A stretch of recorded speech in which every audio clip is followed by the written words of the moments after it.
Allahu Ekber, Allahu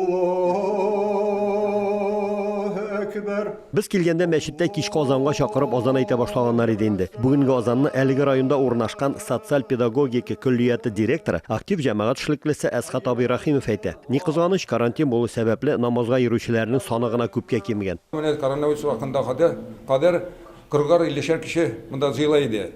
Инде хәзер менә коронавирус белән менә кешеләр әҗәйде. Намаздан соң мәчет каршындагы гарәп телен һәм ислам дине нигезләрен өйрәнү курсларында дәрес башланды. Бүген ир-егетләр көне, араларында яшьләр дә бар. Бу лилләһ сәрәфе менә бу кәсрә буна беләсеңде. Әле быел гына башланып киткән әлеге курсларда шимбә һәм якшәмбе көннәрендә биредә хатын-кызлар да укый. Дәресләрдә основа исламы иман һәм ислам шартларын әйтәбез. Анда инде тарих алып намаз укырга, Коръән укырга өйрәнүләр инде һәм ничек инде хаҗ гамәлләрен үтәргә барысында бөтен нәрсә кергән. Халык үтенече буенча монда татар телен дәресләрендә башлап җибәргән булганнар. 7 кеше язылганнар иде татар дәресләрен татар телендә укытып җибәргә.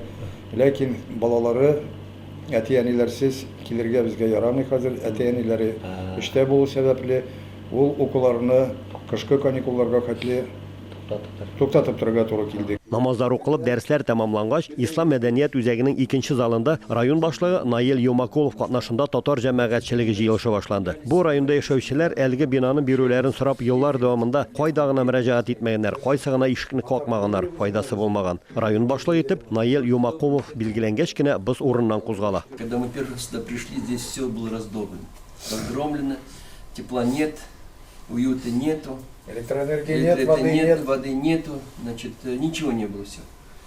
Сегодня, вот видите, за год совместными усилиями, кто-то свободно от работы времени, кто-то по вечерам, по выходным, значит, приходили бесплатно, совершенно отрабатывали, все это делали. Татар җәмәгатьчелеге утырышында һәр төрле оештыру мәсьәләләре дә каралды. Ульян шәһәре мөхтәсибе Рөстәм хәзрәт Сафин шәһәр мәчетләренә яңа гына билгеләнгән имамнар белән таныштырды. Әлеге мәхәллә җитәкчесе Хәсиятулла Әхмәтовка мөфтинең указын тапшырды. Әгәр кешең киңгәлендә тәкъвалык булмаса, гыйбадәт идәгатә булмаса, ул имам була алмый.